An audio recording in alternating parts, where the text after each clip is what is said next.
In Guadalajara, an old man named Don Eusebio is treated as a burden by his daughter-in-law, Valeria. She tells him to be quiet, takes away his plate, calls him a burden in front of the staff, and forbids him to sit in the living room. Inside his own home, he endures constant contempt and humiliating orders. How many more times must a father pay with his dignity for what he gave with love? Tell me where you're watching from. Give it a like if this story touches you, and subscribe for more stories. In the house on Elmwood Drive in Fairfield, Connecticut, mornings begin with the constant hum of the refrigerator, the tick-tock of the clock beside the cupboard, and the sharp smell of bleach cutting through the air. The tile floor is cold and gleaming. On the table, coffee-stained mugs sit next to a plate of untouched Danish pastries. Samuel Johnson, 79 years old, wraps his rough fingers around the mop handle. Warm steam rises from the coffee maker, while the ceiling fan overhead whirs and squeaks at intervals. In the corner, a blue bucket, a trash bag tied with a tight knot, and a worn rosary peeking from the pocket of his flannel shirt. Victoria crosses the kitchen in heels that click sharply against the floor. Her hair is perfectly straightened, her nails immaculate, her cream-colored dress looking freshly pressed. She barely glances at the old man. With one manicured hand, she points to a tiny spot on the floor and orders him to clean it again. Properly this time. She picks up her coffee mug, wrinkles her nose at the bleach smell, contaminating everything, and drops a dish towel on the floor, demanding he rinse it until it doesn't smell like anything. Samuel tries to sit down for just a moment, but she blocks the chair with her designer handbag. In the living room, the television murmurs the morning news. In the driveway, a luxury SUV gleams in the sunlight. The distance between that shine and his worn-out shoes aches like an old wound. The old man bows his head, picks up the towel, and continues working while a thick silence, heavier than the bucket of water, clings to the walls. The kitchen window looks out onto a manicured lawn where a gardening crew arrives twice a week. Samuel remembers when he used to tend his own small yard, pulling weeds with his bare hands, feeling the dirt under his fingernails. Now, his hands only know bleach and hot water, and the rough texture of cleaning rags. His knuckles are swollen, the skin cracked and dry. When he moves the mop across the floor, his lower back protests with a dull ache that never quite goes away. Victoria opens the refrigerator and pulls out a container of organic yogurt. She eats standing up, scrolling through her phone, occasionally sighing with theatrical annoyance. "Samuel," she says without looking up, "the guest bathroom needs to be scrubbed again before noon. We have people coming over." She doesn't say who, she never does. Samuel nods, though his shoulders are already tired from yesterday's work. The clock on the wall shows 8:30 in the morning. His son Marcus left for the office before dawn, as he does every weekday. Marcus built a technology company from nothing, working 18-hour days until he became one of the youngest millionaires in the state. He bought this house 5 years ago, all marble countertops and vaulted ceilings and windows that stretch from floor to ceiling. When Samuel's wife Eleanor died 2 years ago, Marcus insisted his father move in. "You shouldn't be alone, Dad," he said. "We have plenty of room." Victoria had smiled then, offered tea, talked about how wonderful it would be to have family close. Samuel brought one suitcase, a wool cardigan, a framed photo of young Marcus in his Little League uniform, and Eleanor's rosary, the beads smooth from decades of prayer. Those first weeks felt almost normal. Victoria was polite, if distant. She asked about his preferences for breakfast, showed him how to work the television remote, gave him the largest guest room with its own bathroom. But something shifted after the first month. Small requests became commands. Suggestions became criticisms. The guest room became a place he retreated to, only late at night, exhausted. Now, Victoria dumps the rest of her yogurt in the sink and rinses the container. "And Samuel," she adds, her voice sharp, "try not to use so much bleach. It gives me a headache." She walks away, heels clicking toward the master bedroom upstairs. Samuel stands alone in the kitchen. The refrigerator hums, the clock ticks. Outside, a cardinal lands on the fence and sings 3 bright notes before flying away. He looks down at his hands, at the redness around his fingernails, at the way his wedding ring has grown loose on his finger. Eleanor used to hold these hands. She used to kiss his knuckles when they were sore from work. He bends down slowly, his knees crackling, and picks up the dish towel Victoria dropped. The fabric is damp, and smells like the lavender detergent she insists on using. He carries it to the laundry room, a narrow space off the kitchen that smells like fabric softener and dryer sheets. Rosa, the housekeeper who comes 3 days a week, is folding towels. She's a woman in her 40s with kind eyes and calloused hands. "Mr. Johnson," she says softly when she sees him. There's something in her voice, a gentleness that makes Samuel's throat tighten. She's one of the few people in this house who still calls him Mr., who still looks him in the eye. "Just bringing this," he says, holding up the towel. Rosa takes it from him, and their eyes meet for a moment. She wants to say something, he can tell. But Victoria's voice carries from upstairs, calling for Rosa, and the moment breaks. Rosa hurries away, leaving Samuel standing in the laundry room doorway. He returns to the kitchen and begins wiping down the counters, even though they're already clean. The granite is cool under his palm. He moves the sponge in slow circles, watching the soap bubbles catch the light from the window. His reflection in the stainless steel refrigerator is distorted and small. The phone in his pocket vibrates. A text from Marcus. "Busy day. Won't be home until late. Love you, Dad." Samuel stares at the words. He types back, "Love you too, son." His fingers are clumsy on the screen. He thinks about calling Marcus, telling him how Victoria speaks to him, how she makes him clean the same spots over and over, how she gives him leftovers while she orders fresh meals for herself and her friends. But what would he say? My son is finally successful. My son finally has everything he worked for. How can I be the one to bring problems into his life? The cardinal returns to the fence outside. Samuel watches it through the window, envying its freedom, its ability to simply fly away. Before these gleaming walls and marble floors, there were dirt roads in Millbrook and long days at the farmer's market selling corn and tomatoes from the back of a pickup truck. Samuel Johnson learned to build his life with his hands. Factory worker, warehouse loader, eventually floor manager at a grocery distribution center. With Eleanor, his wife of 43 years, he raised Marcus with the patience of someone who understood that good things took time. They kept a savings account in a coffee can, bought Marcus a used bicycle so he could get to school, spent evenings mending work uniforms to save money for rent. Their apartment was small, just 3 rooms above a hardware store. The radiator clanked in winter. The windows rattled when trucks passed. But Eleanor made it warm with crocheted blankets and the smell of pot roast on Sundays. She sang while she cooked, old hymns she'd learned as a girl. Samuel would sit at the kitchen table doing paperwork from the warehouse, listening to her voice, feeling like the richest man alive. Marcus was a quiet boy, always reading, always asking questions. He took apart the toaster when he was 7 just to see how it worked. By 12, he was fixing neighbors' computers for $20 each. Samuel didn't understand half of what his son talked about, all this technology and programming and networks, but he understood determination. He understood the look in Marcus's eyes when he talked about building something that mattered. When Eleanor got sick, it happened fast. Pancreatic cancer, the doctor said, already stage 4 by the time they found it. 6 months, maybe less. Samuel took leave from work and stayed by her bedside. He read to her from the Bible, held her hand through the pain, whispered promises about heaven and reunions and love that doesn't end. Marcus flew home every weekend from his first job in Boston, sitting on the other side of his mother's bed, all 3 of them pretending she would get better. She died on a Tuesday morning in March, with crocuses just starting to bloom in the window box she'd planted. Samuel held her hand as she took her last breath. After the funeral, he found her rosary on her nightstand, the beads worn smooth from years of prayer. He put it in his pocket and kept it there, a piece of her he could carry everywhere. The apartment felt enormous and empty after she was gone. Samuel would wake up in the night and reach for her, finding only cold sheets. He'd make coffee in the morning and accidentally pour 2 cups. Her voice still echoed in the rooms, singing those old hymns, calling his name. The grief was like a weight on his chest that never quite lifted. Marcus called every day. "Come live with me, Dad," he said again and again. "I've got this new company. It's really taking off. I just bought a house. There's plenty of space."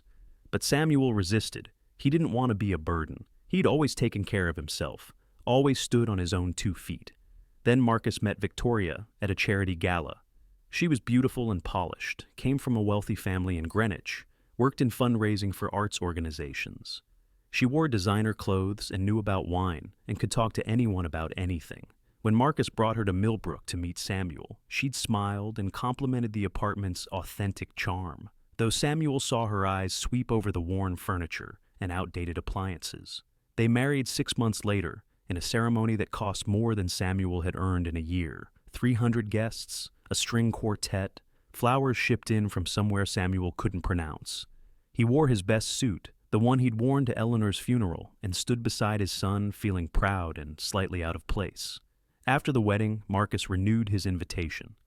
"Victoria and I both want you with us, Dad. We're family now." Victoria had nodded, taken Samuel's hand, said all the right things about honoring elders and staying connected and having room to spare. So Samuel packed his suitcase, donated most of his furniture to charity, and took one last look at the apartment where he'd loved Eleanor, where he'd raised his son, where his real life had happened. The house in Fairfield was like something from a magazine. Cathedral ceilings, a kitchen with 2 ovens, bathrooms with heated floors. Samuel's room was bigger than his entire old apartment had been. He felt lost in it. The bed was too soft, the silence too complete. The view from the window showing only the neighbors' perfectly trimmed hedges instead of the street life he was used to. Victoria was gracious at first. She introduced him to her friends as Marcus's father, showed him how to use the complicated television system, asked if he needed anything. But there was something in her eyes, a calculation Samuel couldn't quite read. She smiled, but it never quite reached those eyes. The first month passed quietly. Samuel tried to stay out of the way, spending hours in his room, reading or watching television with the volume low. He ate meals at the large dining table, feeling small in the high-backed chairs. He walked through the neighborhood, past houses that looked like museums, where gardeners and pool cleaners and contractors came and went like a silent army maintaining perfection. Then one morning, Victoria asked if he could help out a little, since Rosa was sick. Just loading the dishwasher, nothing major. Samuel was happy to help. He'd always worked, always contributed. But the next day she asked him to vacuum, then to clean the bathrooms, then to do the laundry, fold the towels, scrub the kitchen floor. The requests multiplied, the tone changed. "Samuel, you missed a spot." "Samuel, that's not how we do things here." "Samuel, honestly, how hard is it to follow simple instructions?" Marcus was always at work, building his company, traveling for meetings. When he was home, Victoria was charming and sweet, touching Samuel's shoulder, asking about his day with apparent concern. Samuel told himself it was temporary. He told himself Victoria was stressed, that he should be grateful, that Marcus had enough on his mind without worrying about household tensions. He folded his pride like a handkerchief and tucked it away.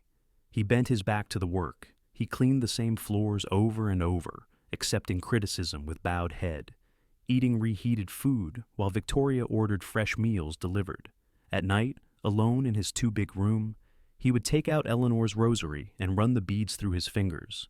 He'd pray for patience, for understanding, for the strength to endure. He'd look at the photo of young Marcus in his Little League uniform, remembering the boy who'd once fixed toasters and dreamed of changing the world. That boy had become a man Samuel was proud of. That man had a life Samuel didn't want to complicate. As weeks turned into months, the humiliation shifted and deepened. Victoria began serving Samuel food that had been reheated multiple times, meals with an off taste and congealed texture, while she and her friends ate freshly prepared dishes from expensive restaurants. She gave him task lists that seemed designed never to end. Scrub the shower grout until it looks new. Reorganize the garage without leaving a single cobweb. Wash the windows until there's not a single streak. Samuel lost weight. His pants hung loose on his hips. His hands developed fine cracks that stung when he used cleaning products. When he tried to speak up, Victoria would remind him that he wasn't here to relax and that Marcus didn't have time for drama. Her voice would turn sharp, her eyes cold. She'd mention how much the house cost to maintain, how generous Marcus was being, how many elderly people had no family at all to take them in. The words were knives that left no visible wounds. The house, despite its size, felt suffocating. The hallways seemed to lead only to the laundry room or the utility closet. The living room was a showcase where no one really lived. Samuel moved through the spaces like a ghost, present but unseen. His reflection in the many mirrors startled him sometimes. He looked older than 79, his face gaunt, his eyes hollow. Rosa witnessed it all. She would bite her lip when Victoria raised her voice. Sometimes she'd try to help Samuel with the heavier tasks when Victoria wasn't looking, carrying buckets or moving furniture. "You shouldn't have to do this, Mr. Johnson," she whispered once. But they both knew she couldn't interfere without losing her own job. She had 2 children to support. She couldn't afford to make waves. One afternoon, Victoria hosted a luncheon for her book club. 12 women in expensive clothes filled the sunroom with perfume and laughter. Samuel had spent the morning preparing, polishing silver, arranging flowers, setting out china. Victoria examined his work with a critical eye, making him redo the napkin folds 3 times. During the lunch, she rang a small bell when she needed something, making Samuel walk back and forth, carrying trays and refilling glasses. The women pretended not to notice, but he felt their pity like a burning brand. After they left, one woman's forgotten scarf remained on a chair. Samuel picked it up, and the silk was so soft it made him think of Eleanor's church dress, the one she wore on special occasions. He held the scarf for a moment before folding it carefully. Victoria snatched it from his hands. "Did I give you permission to touch that?" Her face was inches from his. "That's a $400 scarf. If you damaged it, you'd be paying for it." She didn't say how he would pay for anything, given that he had no income, no savings left, no way to earn money. That night, Samuel couldn't sleep. His back ached from scrubbing floors. His hands throbbed. He lay in the dark, listening to the house settle around him, feeling more alone than he'd felt even after Eleanor died. At least then he'd had his dignity. At least then he'd had his own space, his own choices. Around 2 in the morning, he heard voices in the hallway. He got up slowly, his joints protesting, and moved to his door. Through the crack, he could see light from the master bedroom.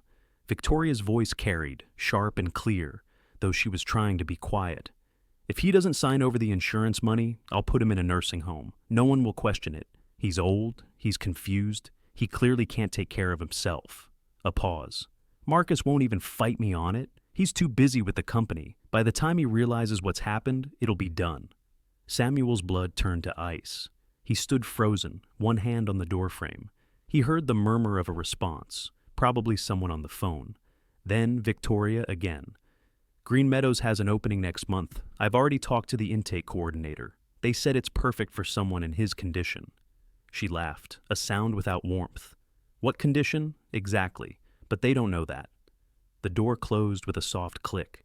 Samuel stood in the darkness, his heart pounding so hard he thought it might wake the house. He made his way back to his bed and sat on the edge, trembling. Eleanor's rosary was on the nightstand. He picked it up, the beads familiar against his palms. Insurance money. He barely remembered signing papers after Eleanor died. There had been a small life insurance policy, maybe $10,000 or $15,000. He'd put it somewhere safe, thinking it would be for emergencies or to leave to Marcus someday. Now, Victoria wanted it, and she was willing to put him away to get it. The next morning, Samuel found himself going through the trash in Victoria's office while she was at the gym. His hands shook as he dug through crumpled papers and discarded envelopes. Near the bottom, he found it, a glossy brochure for Green Meadows Senior Living. Comprehensive care for elderly residents, memory care available, secure environment. The photos showed smiling staff and residents in wheelchairs, playing cards in a sterile-looking room. He folded the brochure and put it in his pocket next to the rosary. His fear was sharp and immediate, but underneath it, something else stirred. A spark of resistance, faint but stubborn. He'd survived poverty and hard work and Eleanor's death. He'd built a life from nothing. He wasn't going to disappear quietly into some institution because his daughter-in-law wanted to steal what little he had left. Rosa found him sitting at the kitchen table that afternoon, staring at nothing. She set down her cleaning supplies and pulled out a chair, sitting across from him without asking permission. "Mr. Johnson," she said quietly, "I heard her on the phone last night. I was cleaning the hallway bathroom." Their eyes met. "You can't let this happen." "What can I do?" Samuel's voice was barely a whisper. "Marcus is never here. He believes her. She's his wife." Rosa reached across the table and took his hand. Her palm was warm, calloused from work like his own. You wait for the right moment, and when it comes, you don't stay silent. You speak up, even if your voice shakes. You tell the truth, even if no one wants to hear it. She squeezed his hand once, then let go, and went back to her work. Samuel sat alone with the brochure in his pocket, feeling its weight like a stone. Outside, the sun was bright and the lawn was green and everything looked perfect. But perfection, he was learning, could hide the darkest things. That evening, Marcus called. "Hey, Dad, how are you doing?" He sounded tired, distracted. Samuel almost told him everything. The words crowded in his throat, desperate to spill out. But then he heard Victoria's voice in the background. "Tell him dinner's ready." And Marcus said, "Gotta go, Dad. Victoria made reservations. Love you." The line went dead. Samuel looked at his phone for a long moment, then set it down. He would wait, as Rosa said. He would watch. And when the moment came, somehow, he would find his voice. Sunday morning at St. Michael's Church on Maple Street. The pews are full, voices rising in soft hymns that float toward the vaulted ceiling. Sunlight streams through stained glass windows, painting the congregation in blues and golds. Samuel walks slowly down the center aisle. Eleanor's rosary wound through his fingers. Marcus promised to be back from his business trip, in time for the family lunch after Mass. "I'll be there, Dad," he'd said on the phone. "Count on it." Samuel takes his usual seat near the back, sliding into the worn wooden pew. The wood is smooth from decades of bodies, warm from the morning sun. Around him, families cluster together, children fidget. Elderly women bow their heads in prayer. Father Benedict stands at the altar in green vestments, his voice resonant as he begins the service. Victoria sits 3 rows ahead, dressed in a white linen suit that probably costs more than most people's monthly rent. She's with her friends from the Junior League, women who smell like expensive perfume and speak in hushed, cultured tones. She hasn't acknowledged Samuel's presence. She rarely does in public, unless she's performing for an audience. The Mass proceeds through its familiar rhythms.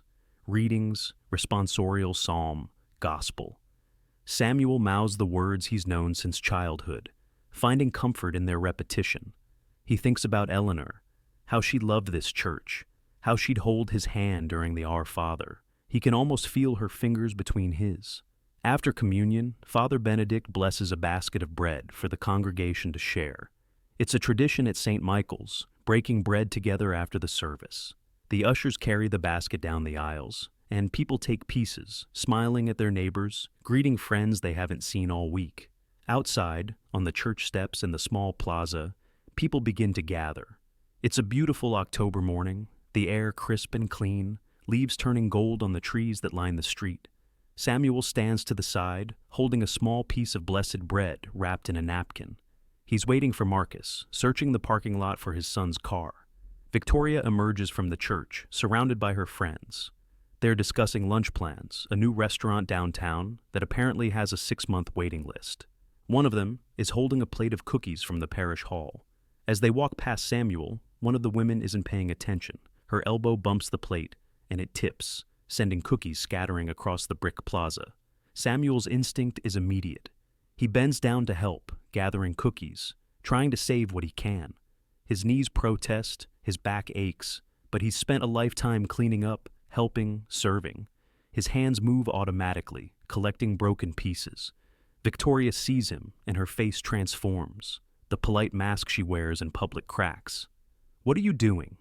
Her voice is sharp enough to cut. Several people turn to look. "You're embarrassing me. Get up." Samuel looks up at her, confused. "I was just helping. You're making a scene." Her eyes are furious. "You're always making me look bad. Can't you do anything right?" Father Benedict is nearby, talking to parishioners. He glances over, his expression concerned. Rosa is there too, with her young son Diego, both of them holding candles from the service. She sees what's happening, and her hand goes to her mouth. Samuel stands slowly, cookies in his hands. "I'm sorry, I didn't mean..." The slap comes out of nowhere. Victoria's palm connects with his cheek with a crack that seems to echo off the church walls. The sound is sharp, final, unmistakable. Conversations stop. People freeze. A woman gasps. Diego starts to cry. Samuel's head snaps to the side. The cookies fall from his hands, scattering again on the bricks. His cheek burns, red and stinging, but he doesn't raise his hand to touch it. He doesn't cower. He straightens slowly, looking at Victoria, with eyes that are clear and steady and filled with a dignity that hasn't been broken, not by months of humiliation, not by this public violence. When will you learn not to be in the way? Victoria's voice is shaking now, but not with remorse, with anger that she's been seen, that her mask has slipped in front of witnesses. At that exact moment, Marcus's car pulls into the parking lot. He gets out quickly, briefcase in hand, still wearing his travel clothes. He's rushing, late but trying to keep his promise. As he approaches the church plaza, he hears his wife's voice carrying across the open space. He hears the contempt, the cruelty. He sees his father standing there, the rosary in one hand, the other hand trembling slightly. He sees the red mark blooming on Samuel's cheek. He sees the scattered cookies on the ground, and he understands, in one terrible instant, that something is very, very wrong. Father Benedict reaches Samuel first. The priest is a tall man in his 60s with kind eyes and a commanding presence. "That's enough," he says firmly, not shouting, but with absolute authority. "This is a house of God. We will have respect here." Rosa breaks free from the crowd. Her voice shakes, but she's not backing down. This isn't the first time. People turn to stare at her. She treats him like this at home, every day, making him clean and clean, giving him old food, threatening to send him away. I've seen it. I've watched it happen. Victoria's face goes white, then red. "That's ridiculous. She's lying. She's just the housekeeper. I'm a witness," Rosa says. Her son Diego clings to her leg, but she stands firm. I've seen the list she gives him, the way she talks to him when no one else is around, the brochure for the nursing home she's planning to send him to. More people are gathering now. A teenager has his phone out, not filming but ready to, his face a mixture of shock and anger. An elderly couple from the parish council moves closer, their expressions horrified. This is Samuel Johnson, a man who's been coming to St. Michael's for 2 years, who's quiet and polite and always puts money in the collection basket even though everyone knows he doesn't have much. Marcus pushes through the crowd. His face is pale. "Dad?" His voice cracks on the word.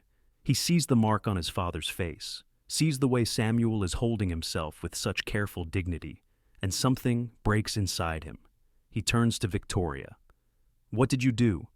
She tries to compose herself, tries to find that smooth social smile. "Marcus, this is a misunderstanding. He dropped the cookies. You hit him. It's not a question." Marcus's voice is quiet, deadly calm. "You hit my father, in front of a church, in front of witnesses." The crowd is silent. Even the birds seem to have stopped singing. The October breeze rustles leaves across the plaza. Somewhere in the distance, a car horn honks. But here, in this moment, everything has stopped. Father Benedict puts a gentle hand on Samuel's shoulder. "Are you all right, Mr. Johnson?" Samuel nods slowly.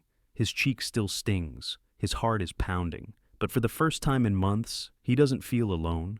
He looks at his son, sees the shock and anger and dawning understanding in Marcus's eyes, and something loosens in his chest. The truth is out now. The silence has been broken. "We need to talk," Marcus says. He's looking at Victoria, but speaking to everyone. Right now, all of us. The living room has never felt smaller. Father Benedict sits in one of the leather armchairs, his hands folded in his lap.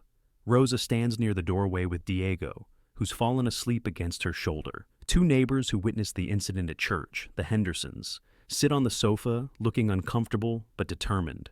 And there's Gerald Cooper, Marcus's attorney, a man in his 50s who drove straight from his golf game when Marcus called, still wearing his polo shirt and khakis. Victoria enters last, her white suit somehow still immaculate despite everything. She's removed her sunglasses, composed her face into something that tries for wounded dignity. She sits in the chair farthest from Samuel, crossing her legs, straightening her skirt with careful precision. Marcus stands. He hasn't sat down since they arrived at the house 20 minutes ago. He paced while calling Gerald, paced while Father Benedict and the others drove over, paced while Samuel washed his face in the bathroom and came back with the red mark on his cheek fading to purple. On the coffee table, Gerald has spread out documents, a folder full of papers that Victoria keeps glancing at nervously. Samuel's life insurance policy from Eleanor, bank statements, a printout of text messages, the brochure for Green Meadows that Samuel gave to Marcus in the car, his hands shaking as he pulled it from his pocket. "Let me make sure I understand this," Marcus says. His voice is controlled, but there's steel underneath. "For the past 6 months, you've been treating my father like hired help, making him clean the house, giving him spoiled food, threatening to put him in a nursing home if he didn't sign over Mom's insurance money to you." Victoria opens her mouth to speak, but Gerald raises a hand. "I'd advise you to listen first, Mrs. Morrison." He uses her maiden name deliberately. "There are witnesses here. Anything you say can and will be used in legal proceedings." She closes her mouth, but her eyes flash with anger. Father Benedict leans forward. "I saw you strike an elderly man today, in front of at least 40 people. That's assault, Mrs. Morrison, regardless of your relationship to him." "It was barely a tap," Victoria says, then seems to realize how that sounds. "I was upset. He embarrassed me in front of my friends." "By helping pick up cookies?" Mrs. Henderson's voice is sharp. She's a retired school teacher, 70 years old, with no patience for nonsense. "I was standing 5 feet away. That was no tap. And the things you said to him, calling him useless, saying he's always in the way, that was abuse, plain and simple." Rosa shifts Diego in her arms and speaks quietly. "I can testify to what happens in this house. The list she gives him, hours of work every day, how she watches him eat leftovers while she orders fresh food, the way she criticizes everything he does." She takes a breath. "Last Tuesday, I heard her on the phone talking about the nursing home. She said Mr. Johnson was confused and couldn't take care of himself. But that's not true. He's sharp as anyone. She's just trying to make it sound like he needs to be put away." Victoria's composure cracks. "You're the housekeeper. You have no right to—" "She has every right," Marcus cuts her off. "This is her workplace. She's a witness to elder abuse, which, in case you weren't aware, is a crime in Connecticut." Gerald taps the documents. "I've reviewed everything Mr. Johnson provided. The insurance policy is in his name. Your wife has no legal claim to it. Her attempt to coerce him into signing it over constitutes financial exploitation of an elderly person. That's a felony." The word hangs in the air. Felony. Victoria's face goes pale. Samuel has been quiet through all of this, sitting in the chair Marcus guided him to, Eleanor's rosary in his hands. Now he speaks, his voice soft but clear. "I just wanted respect, that's all. I never asked for much, just to be treated like a person." Marcus crosses to his father, kneeling beside the chair. "I'm so sorry, Dad. I should have seen it. I should have been here more. I should have—" His voice breaks. Samuel puts a hand on his son's head, the way he used to when Marcus was small and had scraped his knee or lost a baseball game. "You were working. You were building something important. I didn't want to be a burden." "You're not a burden. You're my father. You're the reason I'm here, the reason I can do any of this." Marcus looks up, and there are tears on his face. "Mom would be so ashamed of me right now, letting this happen under my own roof." "Your mother would be proud of you," Samuel says firmly, "for making it right when you found out. That's all anyone can do." Gerald clears his throat. "Mr. Morrison, we need to discuss immediate protective measures." Marcus stands, wiping his eyes, his jaw set. He turns to Victoria. "Effective immediately. Your access to all joint accounts is frozen. Gerald has already contacted the banks. You have no authority over any aspect of my father's care or finances. You're removed from all positions in the family foundation and the company advisory board." Victoria's mouth opens. "You can't do that. I'm your wife."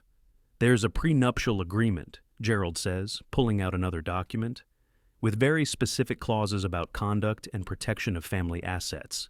Elder abuse violates multiple sections.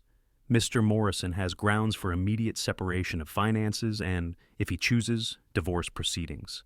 "This is insane!" Victoria stands, her voice rising. "Over a misunderstanding? Over one moment when I lost my temper?" "It's not one moment," Father Benedict says quietly. "It's a pattern. Rosa saw it. Your neighbors heard rumors.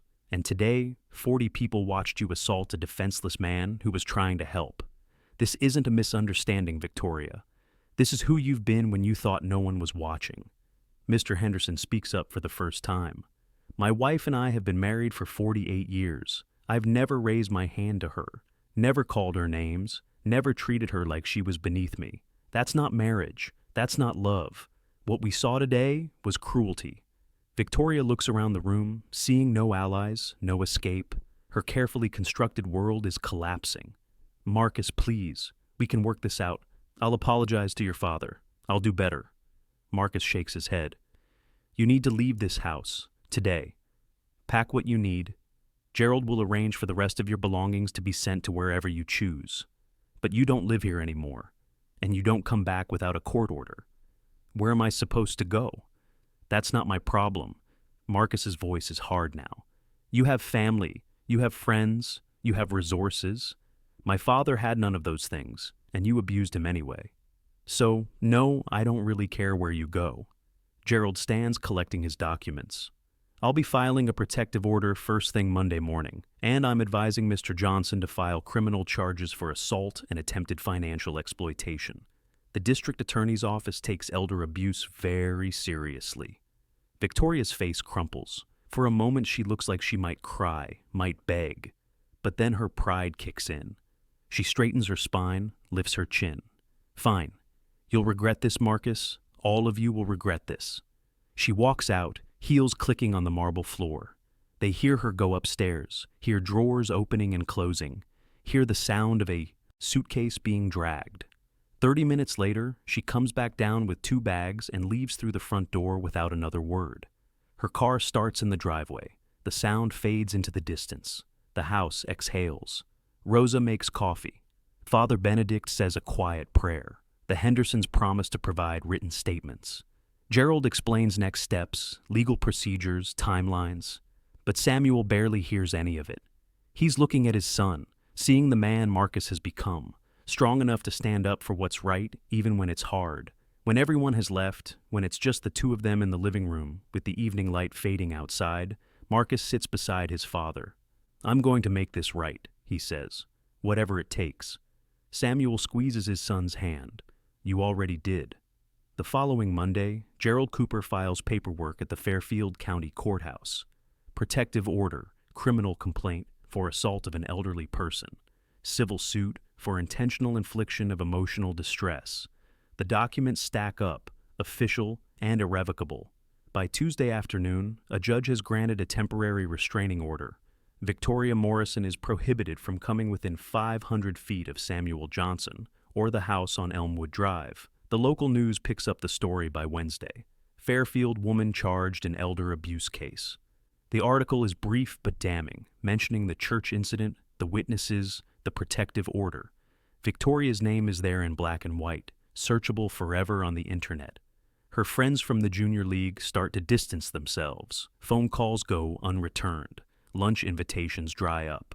The foundation where Victoria served as development director asks for her resignation.